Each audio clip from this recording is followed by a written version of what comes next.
ये जो चैप्टर है थर्मल एक्सपेंशन, इस चैप्टर में हम लोग ये पढ़ते हैं कि जब किसी मटेरियल का टेम्परेचर बढ़ाया जाता है तो किस तरह से उसका एक्सपेंशन होता है ना। तो हीट एनर्जी से रिलेटेड अभी तक हमने दो चैप्टर पढ़े हैं, एक थर्मोडायनेमिक्स पढ़ा और एक कैलोरीमेट्री पढ़ा। थर्मोडायनेमिक्स में हमने पढ़ा कि किसी गैस को हीट दिया जाता है तो किस तरह से उसका टेम्परेचर बढ़ता है, एक्सपेंशन होता है, प्रेशर बढ़ता है। कैलोरीमेट्री में हमने पढ़ा कि जब हीट एनर्जी देते हैं तो किस तरह से टेम्परेचर बढ़ता है या फेज चेंज होता है सॉलिड और लिक्विड का, है ना।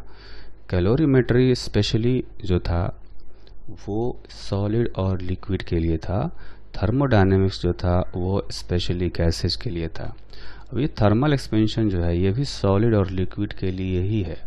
हम इसमें देखेंगे कि जब टेम्परेचर बढ़ाया जाएगा तो किस तरह से सॉलिड और लिक्विड का एक्सपेंशन होता है। तो जो एक्सपेंशन है थर्मल एक्सपेंशन, उसको हम लोग तीन पार्ट में डिवाइड करते हैं, है ना। Thermal expansion is divided in three parts, या यूं कहें कि जो थर्मल एक्सपेंशन होता है वो तीन टाइप का होता है। एक होता है उसको कहते हैं लीनियर एक्सपेंशन। लीनियर एक्सपेंशन में बेसिकली ये तब होता है लीनियर एक्सपेंशन जब ऑब्जेक्ट लीनियर हो, वन डायमेंशनल ऑब्जेक्ट हो, है ना। और दूसरा होता है सुपरफिशियल एक्सपेंशन। सुपरफिशियल कहते हैं या उसको एरियल एक्सपेंशन भी कहा जाता है ना। तो ये एक्सपेंशन तब होता है जब अपना ऑब्जेक्ट टू डायमेंशनल हो, जैसे कोई लैमिना हो, कोई प्लेट हो, ठीक। और जो थर्ड वाला एक्सपेंशन होता है ये होता है वॉल्यूमेट्रिक एक्सपेंशन। वॉल्यूमेट्रिक एक्सपेंशन वो 3D ऑब्जेक्ट्स में होता है, जैसे सॉलिड स्फीयर हो गया, क्यूब हो गया, है ना। तो इन तीनों में से हम लोग एक एक करके बारी बारी से पढ़ेंगे और सबसे पहले पढ़ते हैं लीनियर एक्सपेंशन के बारे में, है ना। तो जो लीनियर एक्सपेंशन होता है, जैसा कि हमने कहा, ये स्पेशली वन डायमेंशनल ऑब्जेक्ट्स में होता है, ठीक है। Linear expansion occurs in linear objects or one dimensional objects, ठीक है। लीनियर ऑब्जेक्ट कहें या वन डायमेंशनल ऑब्जेक्ट कहें, एक ही बात है, ठीक है। वैसे तो हमेशा ही वॉल्यूमेट्रिक एक्सपेंशन होता है, लेकिन जब लीनियर एक्सपेंशन होता है, लीनियर ऑब्जेक्ट हो, तो उसमें जो दो साइज हैं, जो साइड वाले दो साइज होते हैं, उनका एक्सपेंशन को नेग्लेक्ट कर दिया जाता है, ठीक है। जैसा कि हमने कहा कि हमेशा 3D या वॉल्यूमेट्रिक एक्सपेंशन ही होता है। जैसे हम एक बात करें एक स्ट्रिंग की या एक वायर की, तो वायर का जो लेंथ है उसी के डायरेक्शन में एक्सपेंशन को हम लोग कंसीडर करते हैं। बाकी साइड में जो दो डायमेंशन होते हैं उनका एक्सपेंशन को नेग्लेक्ट कर दिया जाता है।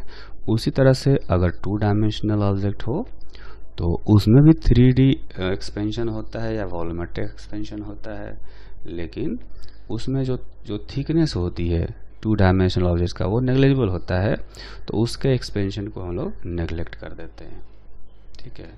तो वैसे कहा जाए तो सारे एक्सपेंशन वॉल्यूमेट्रिक होते हैं, फिर भी हम लोग इनको तीन पार्ट में इस तरह से डिवाइड करते हैं।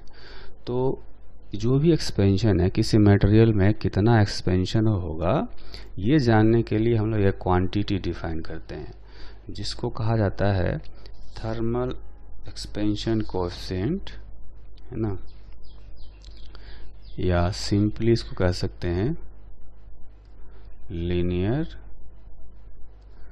एक्सपेंशन कोएफिशिएंट, ठीक है, और इसको अल्फा से डिनोट किया जाता है। तो इसका जो डिफिनीशन होता है वो ये होता है, इट इज फ्रैक्शनल चेंज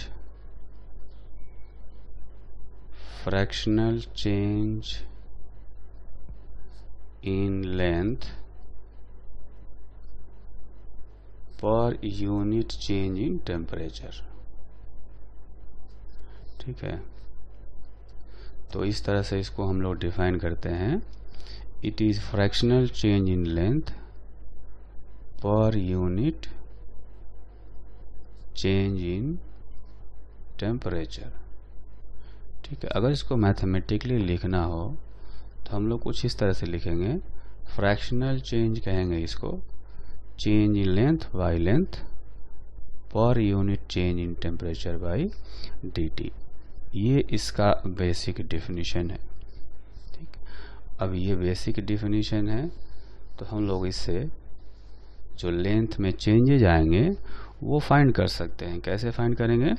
तो इसको हम लोग थोड़ा सा रीअरेंज करते हैं इक्वेशन को, dl/l is equal to alpha into dt। अब इसको क्या करेंगे, इसको इंटीग्रेट करते हैं, ठीक है। ऐसा मान लेते हैं कि जब टेम्परेचर T1 था तो लेंथ जो था वो L1 था, जब टेम्परेचर T2 हो गया तो लेंथ L2 हो गया, ठीक है। तो इंटीग्रेशन के बाद जो पहला वाला टर्म है ये आ जाएगा लॉग में, है ना। तो हम लोग ऐसे कर सकते हैं कि इंटीग्रेशन के बाद इसकी जो वैल्यू आएगी वो आएगा log L, और इसमें लिमिट रखेंगे हम लोग L1 टू L2, और इधर आएगा alpha into temperature difference T2 minus T1, ये आ जाएगा, ठीक है। तो अब इसी इक्वेशन को हम लोग नेक्स्ट पेज में लिखते हैं। तो लिमिट रखने के बाद ये आएगा log L2 by L1 is equal to alpha into T2 minus T1, ठीक है। लिमिट रखने के बाद ही आएगा। अब यहाँ पर देखें तो L2 बाई L1 जो होगा उसको लिखा जा सकता है e power alpha into T2 minus T1, ठीक।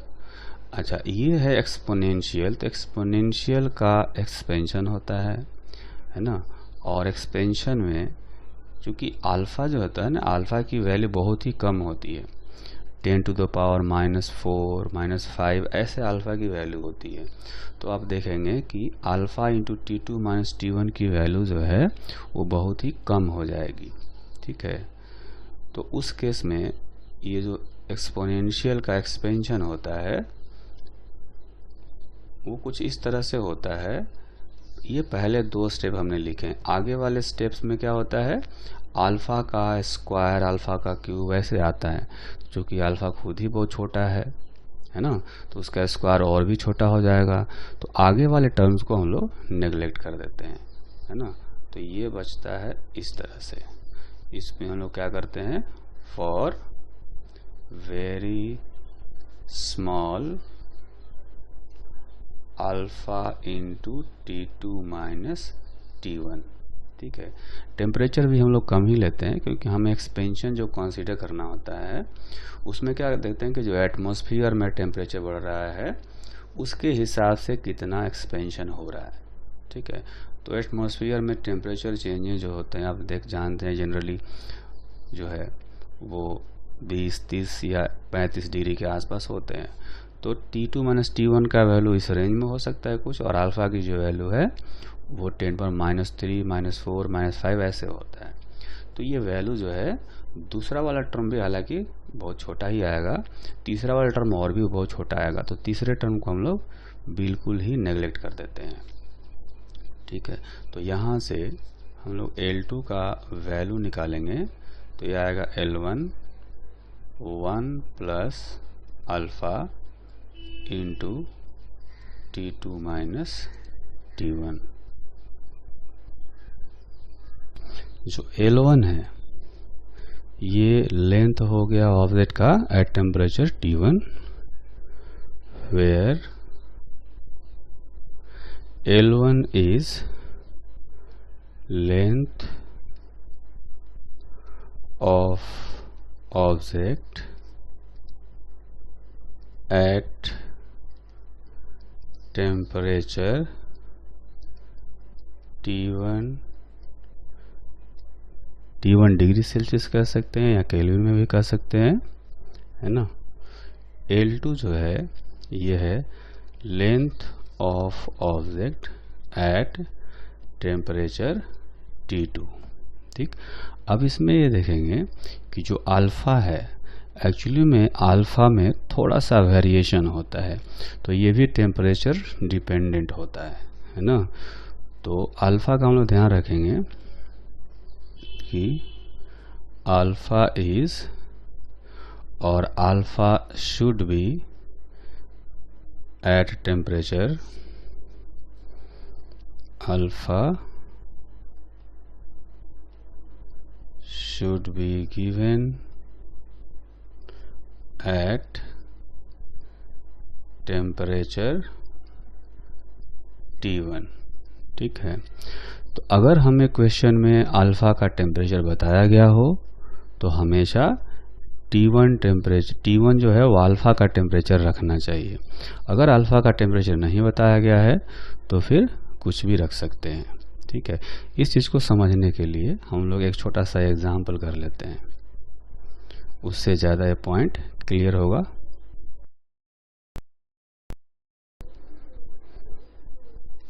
तो नेक्स्ट एग्जाम्पल करते हैं। इस एग्जाम्पल में हमें कहा गया कि if coefficient of thermal expansion, if coefficient of thermal expansion of a rod at 0 degrees Celsius is given by 0.00125 पर केल्विन। पर केल्विन कहें या पर डिग्री सेल्सियस कहें बराबर है, क्योंकि 1 केल्विन और 1 डिग्री सेल्सियस इक्वल होता है, ठीक है। अच्छा, साथ में ये भी दिया हुआ है कि if length of rod at 27 degrees Celsius is L, then find the temperature when length of rod will become double or twice. तो लेंथ को डबल करना है, उसके लिए टेम्परेचर कितना तक बढ़ाना पड़ेगा, है ना। तो हमारे पास जो एक्सपेंशन वाला लीनियर एक्सपेंशन वाला जो फॉर्मूला है वो ये है L2 is equal to L1 1 plus alpha into T2 minus T1, ठीक है। तो अगर हम लोग ऐसे करें कि L2 के जगह पर 2L रखते हैं, L1 के जगह पर L रखते हैं, 1 प्लस अल्फ़ा का वैल्यू 0.00125, T2 को फाइंड करना है और T1 को अगर हम लोग 27 डिग्री सेल्सियस रख दें, है ना, तो ये जो फॉर्मूला है ये फॉर्मूला सही नहीं है। इस फॉर्मूले में गड़बड़ क्या है, आप देखेंगे कि हमने कहा था कि जो अल्फ़ा है वो अल्फ़ा T1 टेम्परेचर पर होना चाहिए अगर उसका टेम्परेचर दिया हो तो, ठीक है। तो यहाँ पर अल्फ़ा का टेम्परेचर बताया गया है 0 डिग्री सेल्सियस, तो यहाँ पर T1 के जगह पर यहाँ पर 0 होना चाहिए था, है ना। यहाँ हमें 0 लेना पड़ेगा क्योंकि टेम्परेचर दिया हुआ है, तो इसलिए ये फॉर्मूला गलत है। तो हम लोग क्या करेंगे, हम लोग इसको ऐसे करेंगे कि मान लेते हैं कि एल लेंथ है 27 डिग्री सेल्सियस पर, और 0 डिग्री सेल्सियस पर लेंथ मान लेते हैं कुछ एल नॉट था, 1 प्लस 0.00125, और ये जो एल लेंथ है ये 27 डिग्री सेल्सियस पर है, तो T2 जो टेम्परेचर है हम लोग 27 रखेंगे और T1 रखेंगे 0। तो अब देखेंगे कि जो ये इक्वेशन है वो सही तरीके से लिखा गया है, क्योंकि हमने कहा कि जो L1 लेंथ है वो T1 पर होना चाहिए और जो अल्फ़ा है वो भी T1 पर होना चाहिए। तो अल्फ़ा 1 L1 और अल्फ़ा और T1 एक दूसरे से रिलेटेड हैं। यहाँ भी देखेंगे कि L0 लेंथ लिया हमने 0 पर, और ये जो अल्फ़ा है वो भी 0 पर है, ठीक है। तो अब ये इक्वेशन सही है, ठीक। उसी तरह से दूसरा इक्वेशन हम लोग लिखेंगे जब इसका लेंथ डबल हो जाएगा। तो फाइनल लेंथ लेंगे 12, इनिशियल लेंगे L0 1 प्लस 0.00125। अब ये जो 12 लेंथ है इसका टेम्परेचर हमें नहीं पता, एल लेंथ का पता था 27 इसलिए रख दिया, 12 का नहीं पता। अभी भी ध्यान रखेंगे कि हमने T1 का वैल्यू फिर से 0 रखा है, जो कि अल्फ़ा का टेम्परेचर है या L0 लेंथ है उसी टेम्परेचर पर, ठीक है। तो ये दो इक्वेशन आ गए। अब इन दोनों इक्वेशन को हम लोग सोल्व कर सकते हैं, ठीक है। यहाँ ध्यान रखेंगे कि दोनों ही इक्वेशन में हमने रेफरेंस किसको लिया, 0 डिग्री सेल्सियस को, और उसका जो लेंथ है रेफरेंस लेंथ L0, जो कि हमें दिया नहीं गया था लेकिन हमने लिखा, भले ये कैंसिल हो जाएगा। अब इक्वेशन 2 को इक्वेशन 1 से डिवाइड कर दें, है ना, तो ये कुछ आएगा 2 is equal to 1 plus 0.00125T divided by 0.00125 into 27। तो यहाँ से T का जो वैल्यू आएगा, है ना, ये आएगा 827 डिग्री सेल्सियस, ठीक है। इसमें हम लोग थोड़ा सा करेक्शन करेंगे। इसमें जो T का वैल्यू आएगा आप कैलकुलेट करके चेक कर सकते हैं, वो 827 नहीं आएगा, 854 डिग्री सेल्सियस आएगा। अगर ये वाला इक्वेशन यूज करते, गलत वाला इक्वेशन, तब इससे T का जो वैल्यू आता वो 827 आता, ठीक है। यानी 27 डिग्री सेल्सियस का डिफरेंस आ जाता। तो डिग्री सेल्सियस में अपना आंसर आएगा 854, या केल्विन में लिखेंगे तो 1127 केल्विन, ऐसे बता सकते हैं, ठीक है। तो देख सकते हैं कि दोनों हमने यहाँ भी इक्वेशन यूज़ किया, यहाँ भी इक्वेशन यूज़ किया, दोनों में फ़र्क आया 27 डिग्री सेल्सियस का। तो सही तरीके से इक्वेशन ये यूज़ करना है ना। अब आप ध्यान रखेंगे कि जब भी अल्फ़ा का टेम्परेचर दिया गया हो तो यहाँ जो T1 है वो अल्फ़ा का टेम्परेचर होना चाहिए, यहाँ लेंथ भी उसी टेम्परेचर पर होना चाहिए, ठीक है। अगर अल्फ़ा का टेम्परेचर नहीं दिया हो तो ये इक्वेशन जो हमने यूज़ किया था वो सही था, ठीक है। तो 99% केस में अल्फ़ा का टेम्परेचर नहीं दिया होता, और इसलिए उस केस में हम लोग ये इक्वेशन भी यूज कर सकते हैं, ठीक है। नेक्स्ट एग्जाम्पल करते हैं। इस एग्जाम्पल में हमें दो मेटालिक स्ट्रिप दिए गए हैं। ऊपर वाला जो स्ट्रिप है इसका एक्सपेंशन कोएफिशिएंट है अल्फ़ा 1 और इसका लेंथ है L1। नीचे वाला जो स्ट्रिप है, जो रॉड है, उसका एक्सपेंशन कोएफिशिएंट है अल्फ़ा 2 और इसका लेंथ है L2। ये दिया गया है एट टेम्परेचर T1, ठीक है। अब हमसे कहा गया कि ऐसा कंडीशन फाइंड करें जिससे कि जो इनका जो लेंथ का डिफरेंस है वो टेम्परेचर चेंज से इंडिपेंडेंट हो, है ना। हमें फाइंड करना है, find the condition so that difference of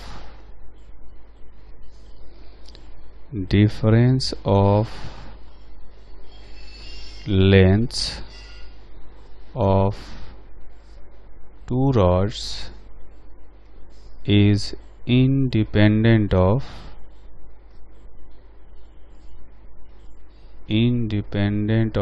temperature change।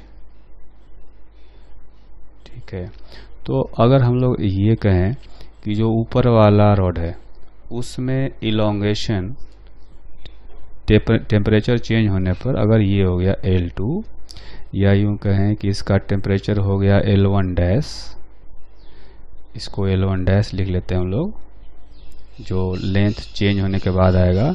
तो L dash is equal to L1 dash is equal to L1 1 plus alpha 1 into delta T, ऐसे लिख सकते हैं। और जो नीचे वाला रॉड है उसका जो लेंथ होगा टेम्परेचर चेंज होने पर लिख सकते हैं L2 dash is equal to L2 1 plus alpha 2 into delta T. ठीक है, तो ऊपर वाले इक्वेशन में से अगर L1 डैश माइनस L1 का वैल्यू निकालेंगे तो आएगा L1 alpha 1 into delta T. ठीक, नीचे वाले इक्वेशन में से L2 dash minus L2 find करेंगे तो ये हो जाएगा L2 alpha 2 into delta T. ठीक है, अब अगर आप देखें तो ऊपर वाले रॉड के लेंथ में जो चेंज आएगा वो इतना आएगा, नीचे वाले रॉड के लेंथ में जो चेंज आएगा वो इतना आएगा। ठीक है, अगर दोनों के लेंथ में जो चेंज है अगर वो इक्वल हो तो इनके लेंथ का डिफरेंस भी हमेशा कांस्टेंट रहेगा, है ना। तो कह सकते हैं कि change in lengths of two rods should be equal, है ना। अगर ये इक्वल हो जाएंगे तो क्या होगा, इनका जो लेंथ का डिफरेंस है वो जो है टेम्परेचर पर डिपेंड नहीं करेगा, है ना। Should be equal for difference of lengths to be independent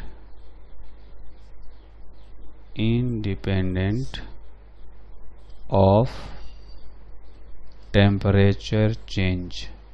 तो क्या करेंगे, इन दोनों को हम लोग इक्वल करते हैं।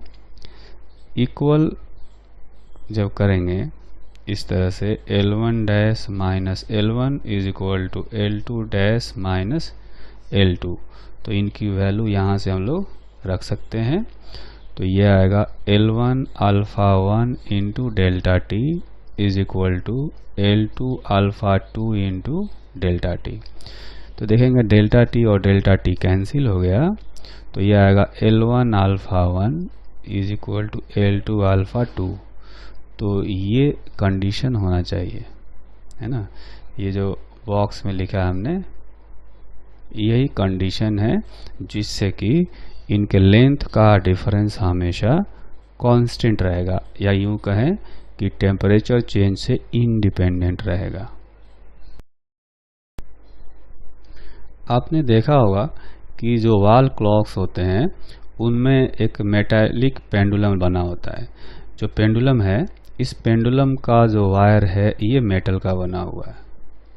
ठीक है, तो अगर टेम्परेचर बढ़ेगा तो टेम्परेचर बढ़ने से इस मेटालिक वायर का लेंथ बढ़ेगा, लेंथ बढ़ने से इसका टाइम पीरियड चेंज हो जाता है ना। क्योंकि जो सिंपल पेंडुलम है इसका टाइम पीरियड लेंथ पर डिपेंडेंट होता है, कुछ इस तरह से 2 pi under root L by G।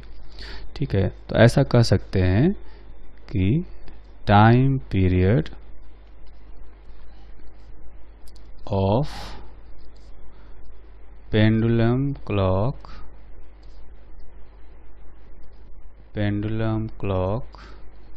Is small t1 से लिखते हैं टाइम पीरियड को, t1 is equal to 2 pi under root L1 by G. ठीक है, ऐसे लिख सकते हैं। ये हो गया अपना इक्वेशन 1। और ये हमने जो टाइम पीरियड लिखा है, ये लिखा है eight temperature T1 degree Celsius. ठीक है, अब हमने टेम्परेचर चेंज कर दिया तो इसका टाइम पीरियड भी चेंज हो जाएगा, क्योंकि लेंथ चेंज हो जाएगा, है ना। तो लेंथ जो है अब हो गया L2, तब टाइम पीरियड T2 हो गया। ठीक है, ये है at temperature T2 degree Celsius. ठीक, लेकिन यहाँ जो L2 है, L2 L1 से रिलेटेड होगा, क्योंकि मटेरियल एक ही है। तो L2 को लिख सकते हैं लीनियर एक्सपेंशन का फॉर्मूला अप्लाई करके, L1 into 1 plus alpha into delta T. ठीक है, डिवाइडेड बाई जी। तो अब अगर हम लोग ऐसा करें कि इस इक्वेशन को और इस इक्वेशन को सोल्व करें, यानी टाइम पीरियड्स का रेशियो निकालेंगे, तो देखेंगे कि ये आएगा कुछ इस तरह से, अंडर रूट, यहाँ पर क्या होगा, L1 बाई जी कैंसिल हो जाएगा और 2 पाई भी कैंसिल हो जाएगा। तो T2 बाई T1 जो रेशियो है, ये हो जाएगा under root 1 plus alpha into delta t, है ना। तो 1 plus alpha into delta t, इसको इस तरह से लिखा जा सकता है पावर में 1/2।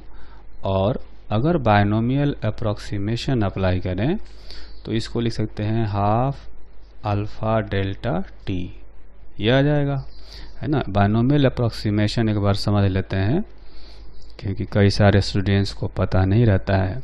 तो हम लोग इसमें क्या करेंगे, बायनोमियल अप्रोक्सीमेशन होता है कि 1 प्लस एक्स पावर n है, तो और x 1 से बहुत छोटा हो तो इसको अप्रोक्सीमेटली 1 प्लस nx लिखा जाता है। ठीक है, ये है बायनोमियल अप्रोक्सीमेशन। बायनोमियल अप्रोक्सीमेशन, तो इस अप्रोक्सीमेशन को हमने यहाँ भी अप्लाई किया, तो ये जो पावर था यहाँ आकर के मल्टीप्लाई हो गया। ठीक है, तो अब अगर इसको हम लोग और सिंप्लीफाई करें तो अब देखेंगे आएगा T2 by T1 minus 1 is equal to alpha delta T divided by 2। ठीक, तो T2 minus T1 by T1 is equal to alpha into delta T divided by 2। अब अगर इस इक्वेशन को हम लोग नेक्स्ट पेज पर फिर से रखें तो कुछ ये ऐसा दिखेगा, ऊपर वाला टर्म बताएगा चेंज इन टाइम पीरियड और नीचे वाला है original time period, is equal to alpha into delta T by 2। तो डेल्टा टी का वैल्यू आएगा alpha into T1 into delta T divided by 2। ठीक, T1 को हम लोग लिख देते हैं T0। T0 क्या है कि ये ओरिजिनल टाइम पीरियड है इस पेंडुलम क्लॉक का। ओरिजिनल का मतलब हुआ कि जिस टेम्परेचर पर इसको वर्क करने के लिए बनाया गया हो और जब एक्यूरेट टाइम दे रहा हो तो उस टाइम पर इसका जो टाइम पीरियड होगा वो T0 है। ठीक है, where T0 is time period of clock when it is accurate। ठीक है, जब एक्यूरेट होगा जिस भी टेम्परेचर पर, मान लेते हैं कि T1 टेम्परेचर पर अगर इसको सही तरीके से एक्यूरेट बनाने के लिए बनाया गया था इस क्लॉक को, तो T1 टेम्परेचर पर जो भी टाइम पीरियड होगा वो एक्यूरेट वाला होगा, तो उसी को हमने T0 लिख दिया है। ठीक है, और डेल्टा टी आप देख ही रहे हैं कि डेल्टा टी बताएगा change in temperature. Change in temperature. Alpha क्या है? Coefficient of linear expansion of metallic wire, है ना। ठीक है, और ये डेल्टा टी क्या बताएगा? डेल्टा टी बताएगा चेंज इन टाइम पीरियड। ये ध्यान रखना हमें कि ये टोटल चेंज नहीं बताता, ये सिर्फ एक टाइम पीरियड में कितना चेंज हुआ, कितना एरर आया, सिर्फ उसको बताता है। ठीक है, अब हम लोग क्या करेंगे, इसमें देखेंगे कि जो टाइम पीरियड है वो लेंथ पर डिपेंडेंट है ना। तो जब टेम्परेचर ज़्यादा होगा तो लेंथ भी ज़्यादा होता है, तो टाइम पीरियड भी ज़्यादा होता है, और जब टाइम पीरियड ज़्यादा होता है तो घड़ी स्लो हो जाती है ना। और जब घड़ी स्लो हो जाएगी तो एक्यूरेट टाइम पता करने के लिए हमें क्या करना पड़ेगा कि रीडिंग में जो एरर है उसको ऐड करना पड़ेगा, है ना। इसको हम लोग यहाँ पर लिखते हैं एक बार इसको, ताकि ध्यान रहे। To find the actual time, घड़ी जो है जो भी रीडिंग दिखा रही होगी वो रीडिंग एक्चुअल टाइम नहीं बता रहा होगा, कुछ गलत बता रहा होगा। तो क्या करेंगे कि जो घड़ी की रीडिंग होगी, है ना, घड़ी की रीडिंग में एरर को ऐड करना पड़ेगा अगर टेम्परेचर ज़्यादा हो गया है तो। रीडिंग में जो एरर है उसको ऐड करना पड़ेगा, है ना। व्हेन टेम्परेचर इज हाई, मतलब जिस टेम्परेचर पर उस घड़ी को वर्क करने के लिए बनाया गया था, अगर टेम्परेचर उससे ज़्यादा है तो रीडिंग में जो भी एरर आएगा उसको ऐड करेंगे, तब हमें एक्चुअल टाइम मिलेगा। ठीक, फिर रीडिंग जो भी है उसमें से माइनस करना पड़ेगा जब टेम्परेचर लो होगा, है ना। क्योंकि जब टेम्परेचर हाई होता है तो घड़ी स्लो हो जाती है, जब टेम्परेचर लो होगा तो घड़ी फास्ट हो जाती है ना। ऐसा कर सकते हैं, because clock becomes slow when, इसको फिर से लिखते हैं, becomes slow when temperature is high and it becomes fast when temperature is low। जब टेम्परेचर लो होता है तो घड़ी फास्ट हो जाती है, जब फास्ट हो जाएगी तो रीडिंग ज़्यादा बताएगी, तो रीडिंग में से एरर को माइनस करना पड़ेगा एक्चुअल टाइम पता करने के लिए। जब टेम्परेचर हाई होगा तो घड़ी स्लो हो जाएगी, तो रीडिंग कम होगा, और जब कम होगा तो उसमें एरर को ऐड करना पड़ेगा एक्चुअल टाइम को पता करने के लिए। अब हम लोग इस कॉन्सेप्ट पर बेस्ड एक एग्जाम्पल कर लेते हैं। इस एग्जाम्पल में हमें एक पेंडुलम क्लॉक दिया गया है, जिस पेंडुलम का जो वायर है उसका कोएफिशिएंट ऑफ लीनियर एक्सपेंशन यानी अल्फा का वैल्यू दिया गया है 0.7 इंटू 10⁻⁻6 पर डिग्री सेल्सियस, और इस पेंडुलम क्लॉक का जो ओरिजिनल टाइम पीरियड है T0, इसको दिया गया है 0.5 सेकेंड। ठीक है, क्वेश्चन में ये कहा गया कि this pendulum clock is designed to give accurate time at temperature 25 degree Celsius। find correction required at the end of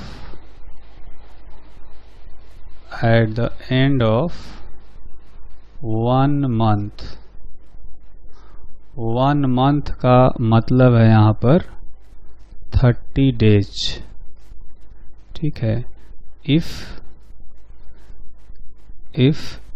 this clock is used in a country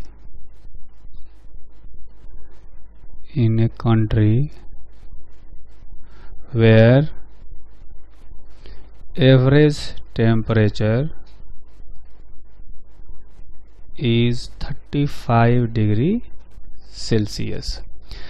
तो जैसा कि हमें कहा गया कि पहले इसको डिजाइन किया गया था 25 डिग्री सेल्सियस पर वर्क करने के लिए, लेकिन टेम्परेचर यहाँ पर ज़्यादा है, तो इसका लेंथ जो है पेंडुलम का, वायर का, वो बढ़ जाएगा, तो टाइम पीरियड बढ़ जाएगा, तो घड़ी स्लो हो जाएगी, है ना।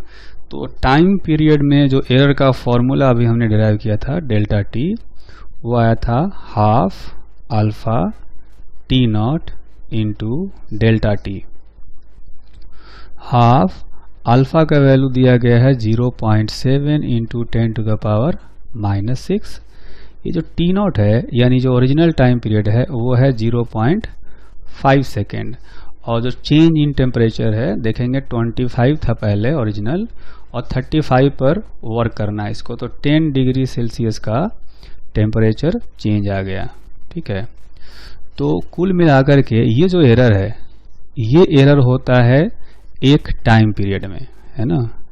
एरर इन 1 टाइम पीरियड, और 1 टाइम पीरियड यहाँ पर कितना है, जो कि 0.5 सेकेंड है ना।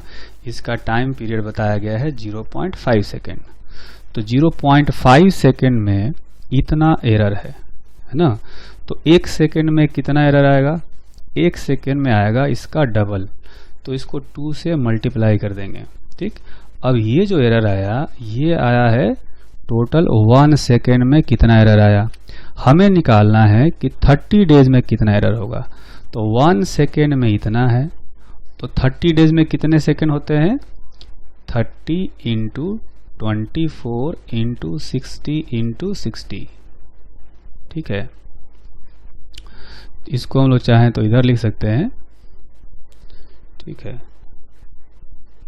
तो इसको हम लोग यहाँ पर नीचे लिख लेते हैं इंटू में करके, ये आएगा 30 डेज में, ये होगा 30 इंटू 24 इंटू 60 इंटू 60 सेकेंड्स होंगे, ठीक है।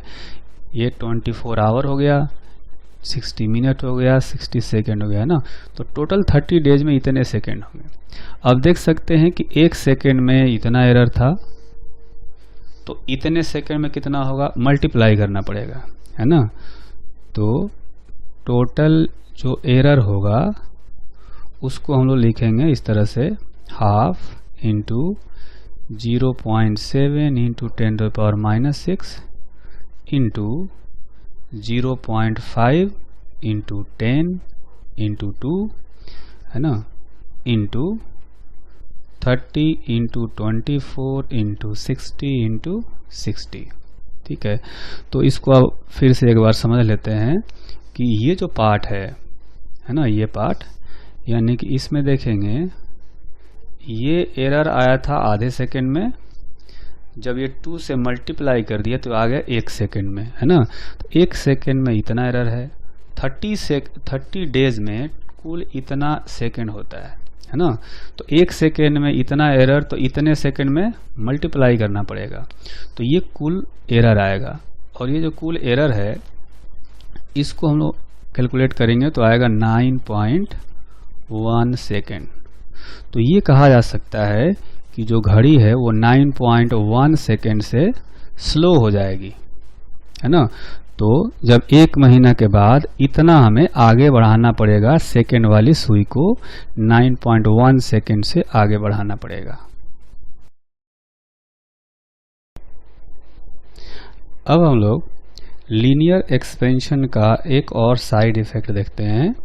साइड इफ़ेक्ट ये है कि एक आदमी है जो एक मेटालिक स्ट्रिप से या मेटालिक स्केल से या खुद की हाइट मेजर करता है।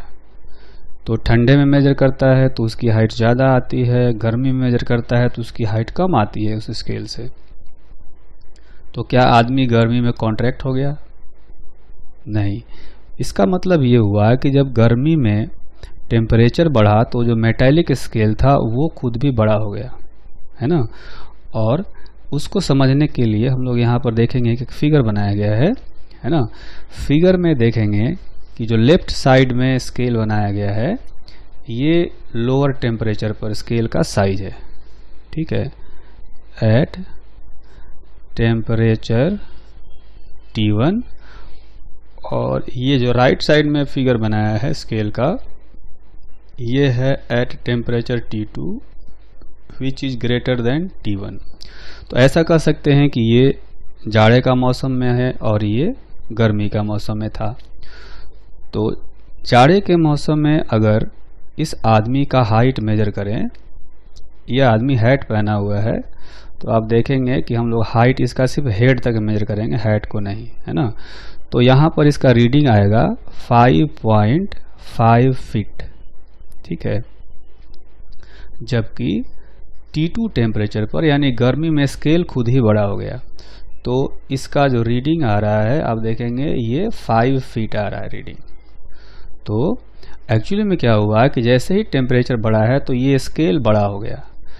पहले स्केल का साइज इतना छोटा था, टेम्परेचर बढ़ा तो स्केल का साइज बढ़ गया। अब इस पर हमने ग्रेजुएशन बना रखे थे, सबसे लोअर एंड पर 0, अपर एंड पर 6। तो अभी भी जब टेम्परेचर बढ़ चुका है तो ग्रेजुएशंस तो अभी भी वैसे ही दिखाएगा, लोअर एंड पर 0, अपर एंड पर 6। तो इसका मतलब ये हुआ कि हर 1 फुट का जो साइज था पहले ये साइज छोटा था, अब यहाँ पर ये बड़ा हो चुका है, ठीक है। और इसलिए रीडिंग जो है अब पहले से कम आ रहा है। आदमी का हाइट चेंज नहीं हुआ है, स्केल का हाइट बढ़ गया, इसलिए जो उसमें रीडिंग आ रही है वो कम आ रही है। तो ये जो रीडिंग में एरर आ रहा है इसको हम लोग कैसे पता करें? तो इसको पता करने के लिए हम लोग लीनियर एक्सपेंशन वाला फॉर्मूला यूज करेंगे, जैसा कि हम लोग यूज करते हैं L2 is equal to L1 1 plus alpha into delta T, ठीक है। तो L2 minus L1 is equal to L1 into alpha into delta T, ऐसे लिख सकते हैं। तो अब इसी से हेल्प लेते हुए हम लोग एक डायरेक्ट इक्वेशन लिखेंगे। ये हो गया delta L is equal to L into alpha into delta T, ठीक है, ऐसे लिखेंगे इसको। अब यहाँ पर कहेंगे कि डेल्टा L क्या है, तो डेल्टा L है एरर इन मेजरमेंट, ठीक है। ये जो डेल्टा L है ये एरर आ गया, पहले लेंथ था, ओरिजिनल लेंथ था कुछ L, है ना, अब कुछ चेंज हो कुछ और हो गया, ठीक है। यहाँ पर हम लोग ये जो L है, अब जब हम लोग मान लेते हैं कि अपना जो स्केल बनाया गया था वो T1 टेम्परेचर पर देखने के लिए बनाया गया था कि ये T1 टेम्परेचर पर एक्यूरेट रीडिंग बताएगा, ठीक है। अब हमने इसको मेजर किया T2 पर, तो हमारे सामने जो रीडिंग होगी, जो रीडिंग आएगी उसको हम लोग मान लेते हैं कि L है, ठीक है। ये जो रीडिंग है वो है L, ये रीडिंग है। हमें क्या करना है कि उसकी एक्चुअल हाइट पता करनी है। रीडिंग जो होगा वो गलत आएगा क्योंकि टेम्परेचर चेंज हो चुका है, ठीक। तो हम लोग एक्चुअली में ये जो L है वो एक्चुअल रीडिंग नहीं है, ये रीडिंग, ये मतलब कि एक्चुअल हाइट नहीं है, ये रीडिंग है। जिस टेम्परेचर पर हम लोग मेजर कर रहे होंगे उस टेम्परेचर पर ये रीडिंग है, ठीक है। अब उस रीडिंग से ये रीडिंग रखेंगे, उस स्केल का अल्फा दिया होगा और उस स्केल का टेम्परेचर चेंज दिया होगा। तो इसके बाद हम लोग क्या करेंगे कि जो अल्फा है उस मेटालिक स्केल का एक्सपेंशन कोएफिशिएंट है, delta T change in temperature है। तो इस फॉर्मूले से ये रीडिंग होगा, अल्फा दिया होगा, डेल्टा टी दिया होगा, तो हमें एरर मेजरमेंट निकाल लेंगे। ठीक है, देन एक्चुअल हाइट अगर पता करना होगा तो क्या करेंगे, जो भी रीडिंग होगा उसमें जो है डेल्टा एल यानी कि जो एरर है उसको ऐड करेंगे या सब्ट्रैक्ट करेंगे। ठीक है, ये करना है। पॉजिटिव कब होगा, जब टेम्परेचर बढ़ा होगा, व्हेन टेम्परेचर इज हायर। तो आप देखेंगे जैसे यहाँ टेम्परेचर बढ़ गया है तो रीडिंग कम बता रहा है। रीडिंग कम बता रहा है तो जो एरर आएगा, जैसे इसमें 0.5 फीट का एरर आ रहा होगा, तो एरर को क्या करेंगे, ये जो रीडिंग है 5 फीट का, इसमें एरर 0.5 ऐड करेंगे तो ये एक्चुअल हाइट आदमी का बताएगा। ठीक है, लेकिन अगर टेम्परेचर घटा होगा तो निगेटिव साइन रखना पड़ेगा। टेम्परेचर इज लोअर, जब टेम्परेचर घट गया होगा तो क्या होगा कि रीडिंग ज़्यादा बताएगा। तो ज़्यादा बताएगा तो रीडिंग में से ये जो एरर आएगा उसको हम लोग माइनस करेंगे। ठीक,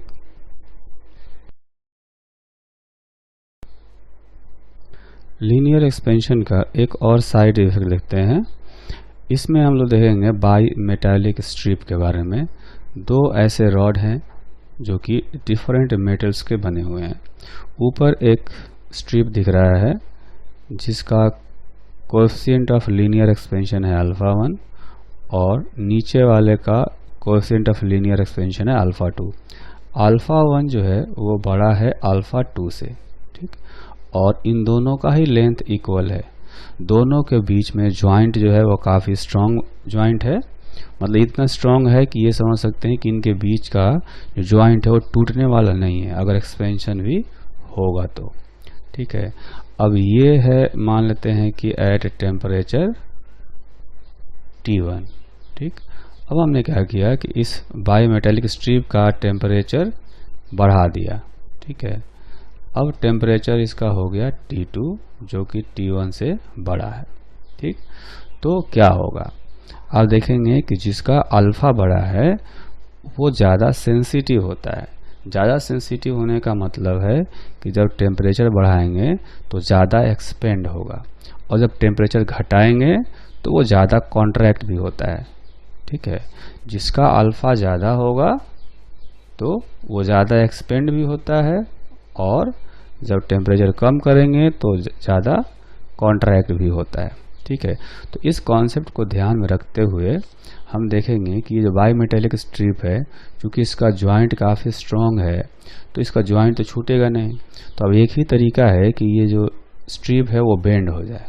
जैसा कि नीचे फिगर में देखेंगे ये बेंड हो गया है और चूँकि जिसका अल्फा ज़्यादा है उसका लेंथ भी ज़्यादा होना है, तो लेंथ ज़्यादा होने के लिए इसको कॉन्वेक्स वाले साइड पे आना पड़ेगा। ठीक है, और जो कम अल्फा वाला है वो कॉनकेव साइड पे आएगा ऐसे। ठीक है, अब इस तरह से देख सकते हैं कि दोनों का लेंथ भी बढ़ गया।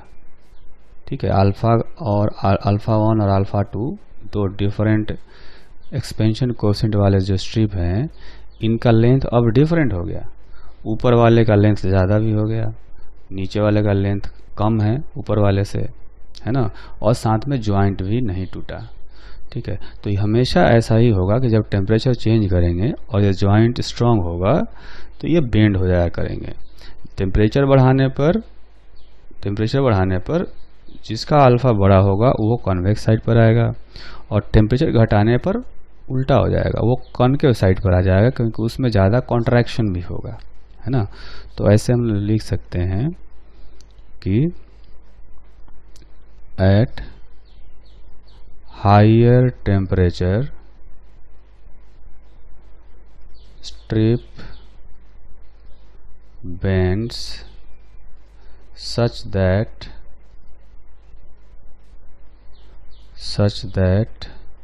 strip of higher alpha will be on convex side, ठीक है। जिसका अल्फा ज़्यादा होगा उसका एक्सपेंशन ज़्यादा होगा, इसलिए उसको कॉन्वेक्स साइड पे आना पड़ेगा, क्योंकि एक्सपेंशन के बाद उसका लेंथ ज़्यादा रहेगा, ठीक। अच्छा, उल्टा भी हो सकता है, जब टेम्परेचर कम करेंगे तब क्या होगा, at lower temperature strip bends such that strip with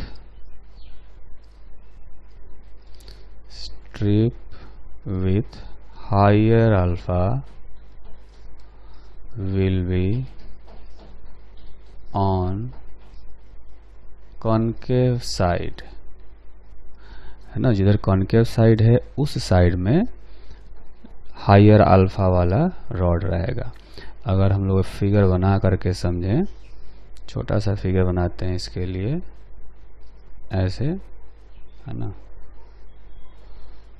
तो इसमें कुछ ऐसा होगा कि जिसका अल्फा ज़्यादा है वो आ जाएगा कॉनकेव साइड पे, है ना। इसमें अल्फा 1 इधर है और अल्फा 2 इधर है, ठीक है। इनका सेंटर आ जाएगा इधर। ये तब होगा एट लोअर टेम्परेचर। टेम्परेचर कम होगा तो ऐसा हो जाएगा, जिसका अल्फा ज़्यादा है वो कॉनकेव साइड में आ गया, क्योंकि अल्फा ज़्यादा है तो कॉन्ट्रैक्ट ज़्यादा हो गया होगा, तो लेंथ इसका छोटा हो गया होगा, ठीक। अब हम लोग क्या करते हैं कि जो केस हमें दिया गया है, यहाँ जो फिगर बनाया है, सिर्फ इस वाले केस को देखते हैं, है ना। इस केस में टेम्परेचर बढ़ा है तो अल्फा वाला जो है ये ऊपर कॉन्वेक्स साइड में रहेगा। अब इस क्वेश्चन में हमें पूछा जाता है कि ये जो मेटालिक स्ट्रिप बेंड हो रखा है उस बेंड का रेडियस ऑफ कर्वेचर क्या है, ठीक है। तो इसको जानने के लिए हम लोग ऐसा करेंगे कि पहले दोनों स्ट्रिप का एक सेंट्रल लाइन ड्रॉ करते हैं, है ना। ये सेंट्रल लाइन पहले हम लोग ड्रॉ करेंगे, ठीक है। मान लेते हैं कि जो स्ट्रिप है, दोनों मेटालिक स्ट्रिप का थिकनेस है d, है ना। जो ऊपर वाला स्ट्रिप है अगर उसका रेडियस देखें हम लोग तो ऐसे ड्रा करके देख सकते हैं, ये हो जाएगा, इसका रेडियस यहाँ तक तो r है और इसमें हमें क्या करना पड़ेगा, ये डिस्टेंस हो जाएगा d/2, ठीक है। तो इस लाइन का जो सेंट्रल लाइन से देखेंगे तो इसका रेडियस आएगा r + d/2। उसी तरह से जो नीचे वाला रॉड है, स्ट्रिप है, इसका सेंट्रल लाइन ड्रॉ करेंगे और इसका सेंट्रल लाइन ड्रॉ करने पर हम देख सकते हैं कि जो r है, r तो यहाँ तक है, उसमें से d/2 कम करेंगे तब इसका रेडियस आएगा, है ना। तो ये रेडियस हो जाएगा r - d/2। अब ऐसा मान लें कि ये जो स्ट्रिप है ये सेंटर पर थीटा एंगल सबटेंड कर रहा है, ठीक है। तो किसी भी आर्क लेंथ का वैल्यू हम लोग कैलकुलेट करते हैं कैसे, r × थीटा से, ठीक। तो ऊपर वाला जो स्ट्रिप है अगर उसका लेंथ निकालना हो तो हम लोग लिखेंगे r + d/2 × थीटा। उसका रेडियस r + d/2 है और एंगल थीटा सबटेंड कर रहा है, तो उसका लेंथ आ जाएगा L1, ठीक है। उसके बाद जो नीचे वाला स्ट्रिप है अगर इसका लेंथ लिखेंगे तो r - d/2 × थीटा और ये इसका लेंथ हो जाएगा L2, ठीक है। ये L1 L2 जो लेंथ आए हैं वो टेम्परेचर चेंज होने के बाद आए हैं। पहले इन दोनों का ही लेंथ इक्वल था और L के इक्वल था, ठीक। तो थर्मल एक्सपेंशन वाला जो फॉर्मूला है, अगर उस फॉर्मूले को हम लोग अप्लाई करें, इसमें L1 जो होगा ये हो जाएगा L × 1 + α1 × ΔT और जो L2 होगा ये हो जाएगा L 1 + α2 × ΔT। अब L1 का जो वैल्यू है वो हम लोग यहाँ से रखेंगे, L1 का वैल्यू इतना और L2 का वैल्यू इतना। तो ये जब रखेंगे यहाँ पर तो आएगा R plus d/2 into theta. उसी तरह से L2 का वैल्यू लिखेंगे R minus d/2 into theta. अब अगर इन दोनों इक्वेशन को सोल्व करें तो इनका हम लोग रेशियो निकालेंगे, है ना। तो देखेंगे कि ये थीटा और ये थीटा कैंसिल हो गया, ये L और ये L कैंसिल हो गया, ठीक है। तो इसके बाद जो बचेगा न्यूमरेटर में बचेगा R प्लस d/2, डिनोमिनेटर में बचेगा R minus d/2 is equal to 1 plus alpha 1 into delta T divided by 1 plus alpha 2 into delta T. इसमें हम लोग क्या करेंगे, कंपोनेंट और डिविडेंडो लगाएंगे, ऊपर दोनों को ऐड करते हैं, R plus d/2 plus R minus d/2 divided by R plus d/2, नीचे हम लोग सब्ट्रैक्ट करते हैं माइनस R माइनस d/2, ठीक है, इज इक्वल टू ऊपर ऐड करेंगे तो आएगा 2 plus alpha 1 plus alpha 2 into delta T divided by, नीचे हम लोग माइनस करेंगे न्यूमरेटर में से डिनोमिनेटर को, तो आएगा alpha 1 minus alpha 2 into delta T. अब इसमें से देखेंगे कि जो न्यूमरेटर है यहाँ पर उसमें d/2 और d/2 कैंसिल हो गए, नीचे R और ये R कैंसिल हो जाएगा, तो ऊपर बचेगा 2R, नीचे बचेगा D। ऊपर देखेंगे कि ये 2 है और इसके समेशन में जो दिया है टर्म, ये बहुत ही छोटा टर्म होता है। डेल्टा टी भी छोटा ही होता है लेकिन अल्फ़ा 1 बहुत ही छोटा है, जिसके कारण से इस टर्म को हम लोग नेगलेक्ट कर सकते हैं, है ना। तो ऊपर वाला जो टर्म है अप्रोक्सीमेटली 2 रह जाएगा, ठीक है, और नीचे बचेगा alpha 1 minus alpha 2 into delta T.